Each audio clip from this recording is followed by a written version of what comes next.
শাকিব খান, অপু বিশ্বাস আবার একসঙ্গে ফিরছেন। দেখেন, ফিরবে কথাটা কি? আমি তো ছিলামই, আমি আবার ফিরবো কোত্থেকে? আজকের ব্রেকিং নিউজ, এবার বুবলিকে লাথি মারতে চাইলো ঢালিউড কুইন অপু বিশ্বাস তোমার লজ্জা করে না?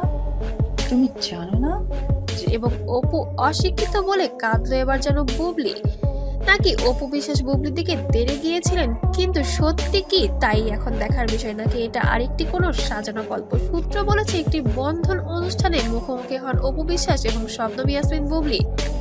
আপনি অপুর যদি একটা ভাষ্য দেখেন না, আপনি সেখানেই দেখবেন, ইন্টারভিউতে দেখবেন সে বলছে।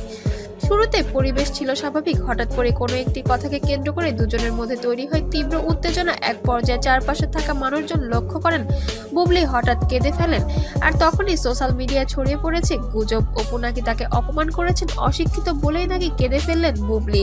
যে ভাইয়ের কথা বলছে সে ম্যারিড? হ্যাঁ, একটা ম্যারিড মানুষের রাত 3টায় তুমি কি করো?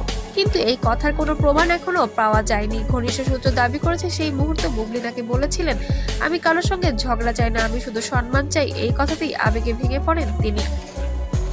অপুর ঘনিষ্ঠ মহলের বক্তব্য, অপুর কাছের মানুষজন বলেছেন এটা পুরোপুরি বানানো একটি গল্প। অপু কখনোই এমন আচরণ করতে পারেন না, তিনি খুবই সংযত একটি মানুষ। ঘটনার পর মুহূর্তেই ফেসবুক, ইউটিউব, টিকটকে যেন এই গুজবটি ছড়িয়ে পড়েছে আগুনের মতো। কেউ বিষয়টা ছিল কি, আমি এবার বলি, যেহেতু সুযোগ হয়ে বলেছে অপুর অপমান করা ঠিক হয়নি, আবার কেউ বা বলেছেন সবই ভিউ বাণিজ্য। মন্তব্য চলছে তুমুল যুদ্ধ।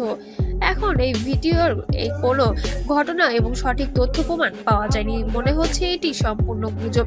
তবে কিছু টিভি মাধ্যমে যেন অপু বিশ্বাস অনেক কিছুই খোলাসা করেছেন, যে বুবলি নাকি তাদের বিয়ে সম্পর্কে কিছুই জানতেন না, এটুকু শুধু নাটক নাকি। সারা বিশ্ব জানতো যে সাকিব অপু একটি বৈবাহিক সম্পর্কে আবদ্ধ আছে, সেখানে বুবলি কিভাবে জানেন না, যেখানে তাদের একটি সন্তানও রয়েছে। তবে যাচাই করে জানা গিয়েছে কিছু অংশ গুজব ছিল, কিছু অংশ যেন নাটক ছিল সাজানো। তবে এগুলো নাকি বর্তমানে তাদের একটি সাজানো কিছু স্ক্রিপ্ট, নতুন ছবির। আসলে আমার মনে হয় যে ওনার ডাক্তার দেখানো উচিত, ওনার সুস্থ ট্রিটমেন্ট দরকার, কারণ উনি মানুষ অস্তিত্বের সংকটে ভুগলে অনেক কিছুই হতে পারে।